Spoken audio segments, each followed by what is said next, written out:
오리엔테이션은 회사의 신입사원 또는 학교의 신입생들에게 새로운 환경에 놓인 사람을 위한 교육 프로그램입니다. 오리엔테이션을 줄여서 OT라고 말하죠.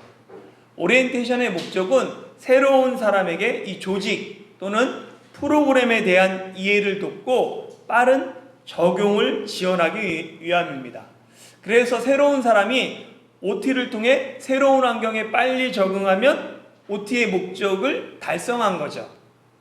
그런데 오리엔테이션을 마쳤음에도 자신의 위치가 어디인지, 내가 해야 될 것이 무엇인지, 나는 누구, 여긴 어디 이러고 있으면 그 OT는 실패한 것입니다.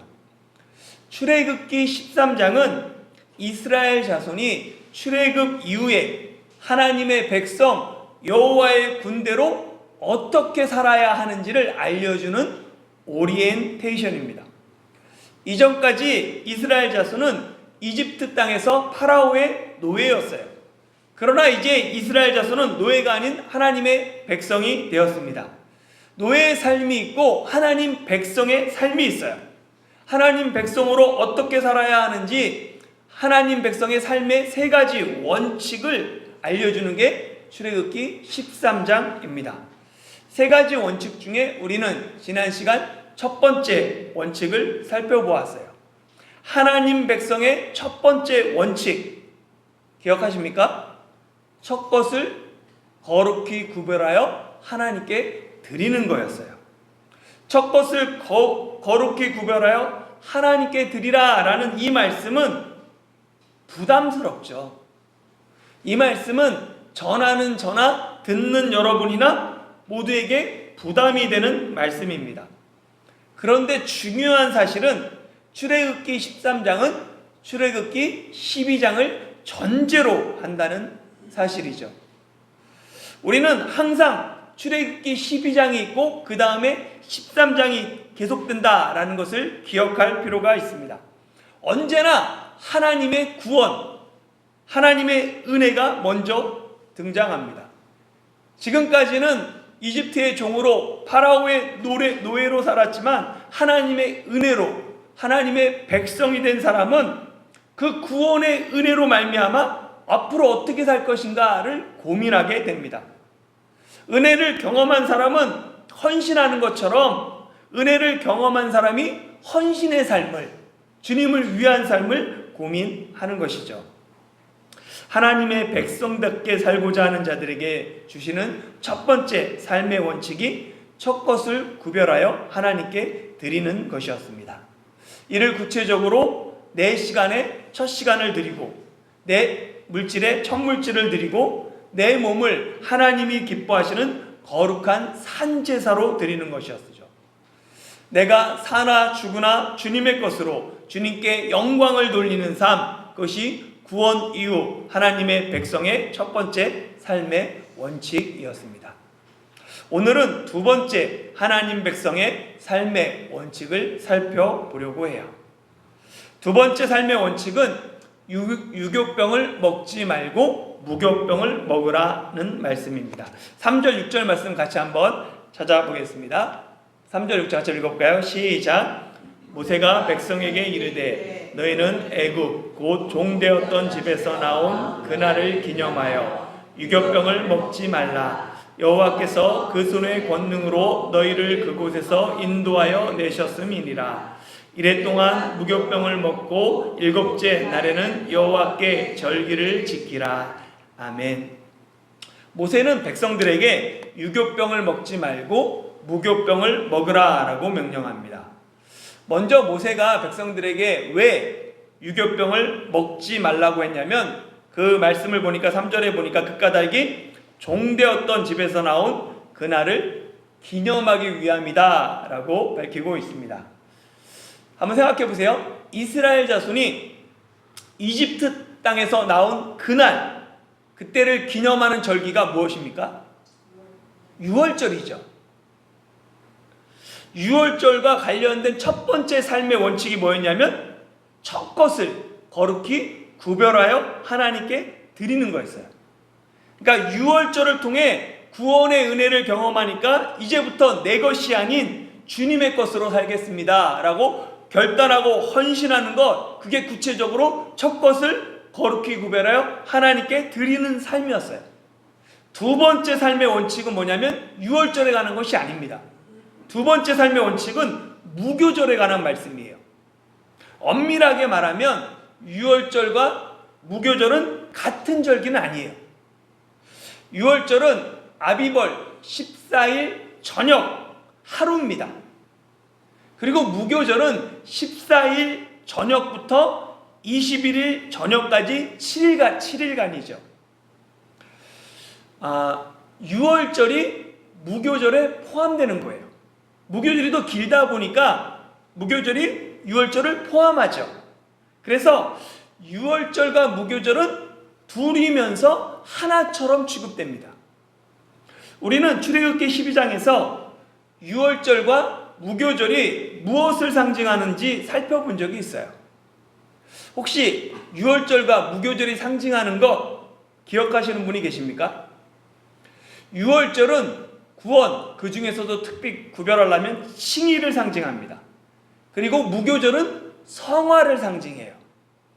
그러니까 구원은, 칭의는 예수 그리스도의 십자가를 통해 한 번에 이루어집니다. 그러나 성화는 한 번에 끝나지 않고 평생 동안 계속 거룩하게 변화되어야 하는 것이죠. 하나님은 유월절 제사를 자기 이름을 두시려고 택하신 그곳을 지정하셔서 그곳에서만 드리라 라고 명령하셨어요. 그러나 무교절은, 무교병을 먹는 것은 택하신 곳이 아닙니다. 그곳에서 하는 것이 아니라 각자가 거하는 곳, 유하는 곳에서 먹으라, 지키라 라고 말씀하셨어요. 그러니까 구원은 오직 하나님이 지정하신 그곳, 갈보리 십자가에서만 가능합니다. 그러나 성화는 각자의 삶의 자리에서 이루어져야 하는 것이죠. 그러니까 유월절은 무교절로 이어지는 거예요. 구원의 완성은 유월절 칭의와 무교절 성화가 함께 할 때 이루어집니다. 그래서 둘이 하나다라고 얘기하는 것이죠. 이스라엘 자손은 유월절을 통해 구원을 경험한 사람들이에요. 그렇기 때문에 가장 먼저 첫 것을 구별하여 하나님 중심의 삶을 살아야 합니다. 그리고 두 번째, 구원의 은혜를 기억하고 기념하며 유교병이 아닌 무교병을 먹어야 하죠. 왜 유교병은 안 되고 무교병을 먹어야 할까요? 유교병이 의미하는 것과 무교병이 의미하는 것이 무엇인지 알아야 하죠.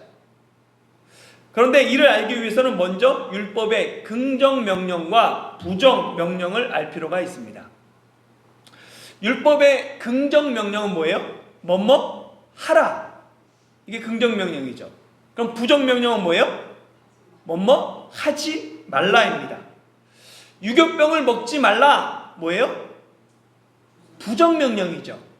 무교병을 먹으라. 긍정 명령입니다. 율법에는 긍정 명령이 많을까요? 부정 명령이 많을까요? 유대 랍비들은 모세오경, 그 율법에 나오는 하나님의 명령을 613개로 이렇게 정리했어요. 그 중에 613개 중에 지켜서 행해야 될 긍정 명령을 248개, 그리고 하지 말아야 될 금지 명령을 365개입니다. 그러니까 유대 랍비들은 긍정 명령 248개를 사람의 뼈 개수에 대입해요. 사람의 뼈가 248개라는 거예요. 그리고 금지 명령 365개를 1년 365일에 대입합니다. 그래서 랍비들은 유대인들에게 어떻게 가르치냐면 긍정 명령 248개를 지켜 행하면 내 뼈가 강건해질 것이다. 그러나 부정명령 365개를 범하면 1년 365일이 괴로울 것이다 라고 가르칩니다. 유대인의 가르침에는 지혜가 담겨있죠. 아무튼 이 율법은 긍정명령보다 부정명령이 더 많습니다. 십계명을 생각해봐도 십계명의 긍정명령이 몇 가지인지 아세요? 2가지예요. 안식일을 기억하여 거룩히 지키라. 뭐뭐 하라. 내 부모를 공경하라. 나머지 8가지는 부정명령입니다. 하지 말라는 거예요. 신앙생활을 하다 보면 긍정명령을 더 많이 듣습니까? 부정명령을 더 많이 듣습니까? 제가 학생 때만 해도 주일에 돈 쓰지 마라.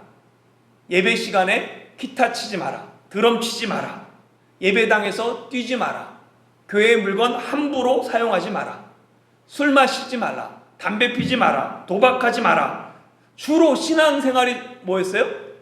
금지 명령이었어요. 그런데 예수님은 온 율법과 선지자의 강령을 부정명령이 아닌 2가지 긍정명령으로 바꾸십니다. 요약하세요. 내 마음을 다하고 목숨을 다하고 뜻을 다하여 주 너의 하나님을 사랑하라. 이것이 크고 첫째 되는 계명이요 둘째도 그와 같으니 내 이웃을 내 자신같이 사랑하라. 왜 예수님은 부정명령이 아닌 긍정명령으로 율법과 선지자의 강령, 그러니까 모든 성경을 요약하셨을까요? 부정명령은 사람을 소극적이고 부정적으로 만듭니다.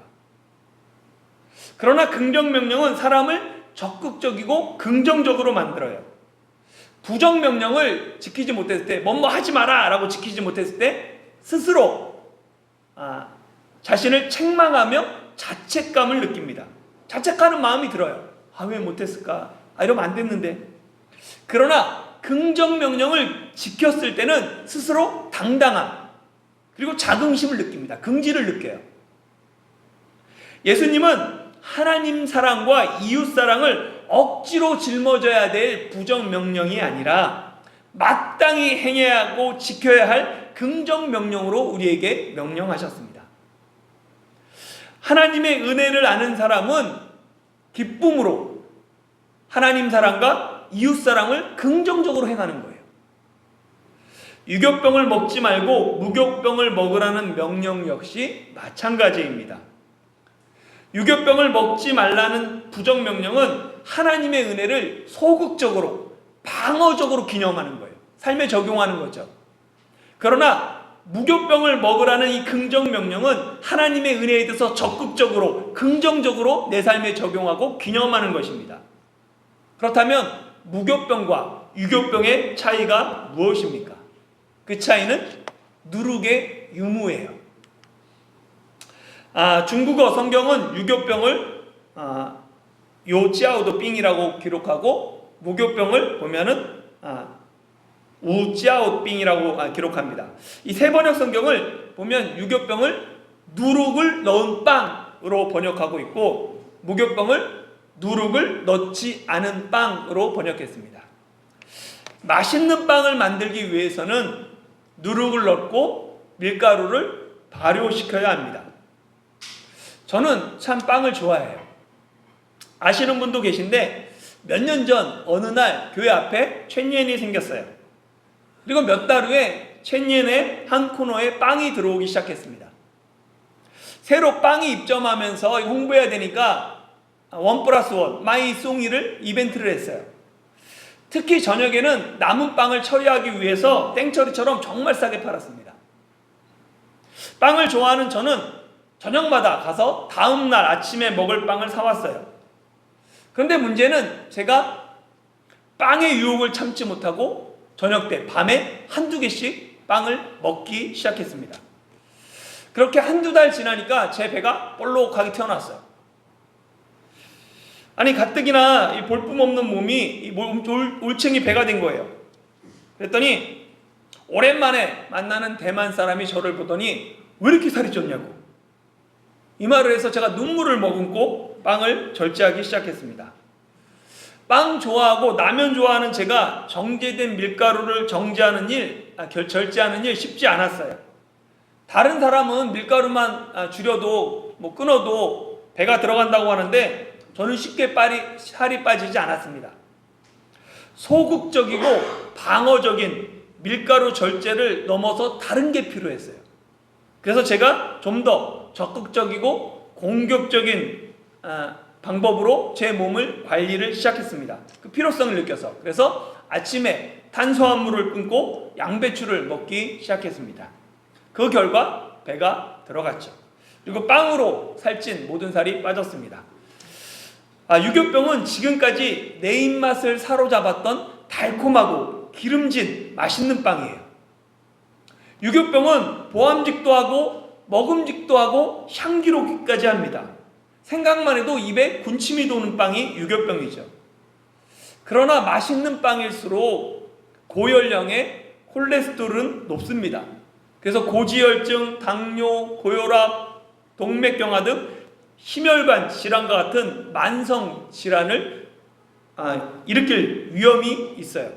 이 외에도 연구 결과에 따르면 정제된 밀가루는 체중 증가와 비만, 암, 여드름, 탄수화물 중독을 통한 폭식과 자제력 부족증을 일으킨다라고 말합니다. 현대의 많은 사람이 맛있는 빵에 길들어서 해로운 줄 알면서도 그 빵의 유혹을 쉽게 뿌리치지 못합니다. 유교병은 단지 맛있는 빵만을 의미하지 않아요. 세상의 달콤한 유혹, 쾌락, 권력, 돈, 명예 등 수많은 영역에서 세상의 유혹으로 나타납니다. 이 모든 것이 우리가 끊어야 할 유교병입니다. 유교병은 세상이 추구하는 자랑과 욕망을 상징해요. 유교병을 먹지 말라는 말씀은 이집트에서 종살이 하던 세상의 가치관, 욕망을 청산하라는 의미입니다. 이제 구원받은 사람이 멀리해야 될 소극적이고 방어적인 삶의 자세가 유교병을 먹지 않는 거죠. 많은 사람이 방어적으로 울타리 안에서 안전하게 머물기를 원합니다. 그러나 유교병을 먹는 것으로만 끝나면 되지 않습니다. 유교병을 끊고 적극적으로 무교병을 먹어야 합니다. 이스라엘 자손이 무교병을 먹는 이유는 두 가지예요. 첫 번째는 무교병은 딱딱하고 맛이 없어서 사람들이 잘 찾지 않습니다. 이것을 고난의 삶에 비유하죠. 이스라엘 자손이 출애굽할 때 쫓겨나듯이 이집트에서 나오면서 급히 나와서 양식을 미처 준비하지 못했습니다. 그래서 발효되지 못한 반죽으로 무교병을 만들어서 먹어야 했죠. 무교병을 먹는 것은 이스라엘 자손이 이집트에서 고난의 생활했던 것, 종살이했던 그 고난의 시절을 기억하며 그 땅에서 나온 날을 잊지 않고 영원히 기념하는 목적이에요. 그래서 신명기 16장 6절에 보면 그 무교병을 고난의 떡이라고 말합니다. 같이 한번 읽어볼까요? 시작. 유교병을 그것과 함께 먹지 말고 이래 동안은 무교병 곧 고난의 떡을 그것과 함께 먹으라. 이는 내가 애굽 땅에서 급히 나왔음이니 이같이 하여 내 평생에 항상 내가 애굽 땅에서 나온 날을 기억할 것이니라. 아멘. 이집트에서 노예 생활하던 고난의 때를 잊지 않고 기억하기 위해 고난의 떡인 무교병을 먹는 거죠. 두 번째 이유는 뭐냐면 무교병은 누룩을 사용하지 않은 빵입니다. 성경에서 누룩은 뭘 상징한다고요? 죄를 상징하죠. 무교병을 먹으라는 명령은 그러니까 죄 없는 삶을 살아라 라는 의미입니다. 이스라엘 자손은 유월절 어린 양의 피로 구원받았어요. 이 어린 양의 피가 이집트의 장자와 이스라엘의 장자를 구별했습니다. 이 하나님의 구별이 구원이죠. 어린 양의 피로 구원받은 이스라엘 자손은 이제 구원받은 자로서 구별된 삶을 살아야 해요. 그 구별된 삶의 첫 번째 원칙이 첫 것을 하나님께 드리는 유월절이었고, 두 번째 삶의 원칙이 세상의 자랑과 욕망의 유월절을 먹지 않고 죄 없는 거룩한 삶을 사는 무교절인 거예요. 무교절을 지킬 때는 두 가지 원칙이 필요합니다. 7절 말씀 같이 한번 읽어볼게요. 시작. 이래 동안에는 무교병을 먹고 유교병을 내게 보이지 아니하게 하며 내 땅에서 누룩을 내게 보이지 아니하게 하라. 아멘. 첫 번째 원칙은 뭐냐면 이래 동안 먹어야 된다는 거예요. 무교병을. 이래 동안 먹으라는 말씀은 구원 이후 한 번에 성화가 이루어지지 않음을 뜻합니다. 평생 누룩 없는 삶을 살아야 한다라는 먹으라라는 것이 이래 동안 먹으라는 거죠. 완전수를 뜻하기 때문에 거룩하게 구별된 삶은 하루아침에 이루어지지 않습니다. 오늘은 죄에 대해서 승리했을지라도 내일은 죄에 걸려 넘어질 수 있어요. 우리는 언제나 죄의 유혹에 넘어질 수 있기 때문에 스스로 실망하지 말고 죄의 유혹에 승리했다고 또한 자만하지 말아야 합니다. 그것은 나뿐만 아니라 다른 사람을 대할 때도 마찬가지예요. 겸손함과 온유함으로 평생 죄를 멀리하는 삶이 이랫동안 무교병을 먹으라 라는 말씀의 의미입니다. 무교병을 먹을 때 둘째 원칙은 뭐냐면 유교병과 누룩이 아예 보이지 않게 해야 돼요. 보면 빨간색으로 해놨는데요, 유교병을 내게 보이지 않게 하며 내 땅에서 내 영역 안에서 누룩이 내게 보이지 않게 하라. 하나님은 강한 의지를 나타내는 이 금지 명령을 2번이나 사용하셨습니다. 어떤 일이 있어도 무교병 기간에는 유교병과 누룩이 눈에 띄어서는 안 됩니다. 이스라엘 자손이 무교병을 지킬 때 가장 중요하게 생각하는 것이 누룩을 집에서 완전하게 제거하는 거예요. 혹시 내가 모를 누룩이 집안 구석에 남아있을 수 있기 때문에 무교절을 앞두고 유대인들은 집안 구석구석 대청소를 하며 철저하게 누룩을 제거합니다. 그리고 어린 자녀가 있는 집은 몰래 부모가 누룩을 숨겨놔요. 그리고 자녀 보고 찾게 하죠. 그것이 놀이처럼 전통이 지금도 유대인들에게 유월절을 앞두고 남아 있습니다. 그래서 그 찾은 누룩을 아이와 함께 집 밖에서 불에 태워서 제거합니다. 무교절만큼은 죄를 상징하는 누룩을 내 삶의 영역에서 철저히 제거해야 합니다. 누룩을 철저히 제거해야 하는 무교절의 원칙을 사도 바울은 고린도 전서에서 이렇게 적용해요. 보면 너희는 누룩 없는 자인데 새 덩어리가 되기 위하여 묵은 누룩을 내버리라. 우리의 유월절 양 곧 그리스도께서 희생되셨느니라. 이러므로 우리가 명절을 지키되 묵은 누룩으로도 말고 악하고 악의에 찬 누룩으로도 말고 누룩이 없이 오직 순전함과 진실함의 떡으로 하자. 이 말씀은 뭐냐면 고린도전서 5장은 성적 부도덕함에 대한 바울의 구체적인 가르침입니다. 고린도는 당시 타락한 대명사의 대표적인 도시였어요. 그런데 고린도의 타락한 성문화가 교회 안에도 들어왔습니다. 누룩이 교회 안에 들어왔죠. 이에 바울은 누룩을 방치한 고린도 교회를 책망하면서 유월절 양이신 그리스도의 희생을 통해서 너희가 누룩이 없는 죄 없는 새 반죽이 되었다. 그렇기 때문에 묵은 누룩은 옛생활은 내어버리라 라고 얘기합니다. 예수님을 통해 우리는 새 누룩이 되었어요. 누룩 없는 새 반죽이 되었습니다. 죄 없는 새로운 피조물이 되었죠. 그렇게 이제 우리는 악하고 악의에 찬 묵은 누룩은 내버리고 누룩 없는 순전함과 진실함의 떡이 되어야 합니다. 악하고 악의에 찬 묵은 누룩으로는 절기를 지킬 수 없습니다. 절기에 합당한 빵은 누룩이 없는 순전함과 진실함의 빵입니다.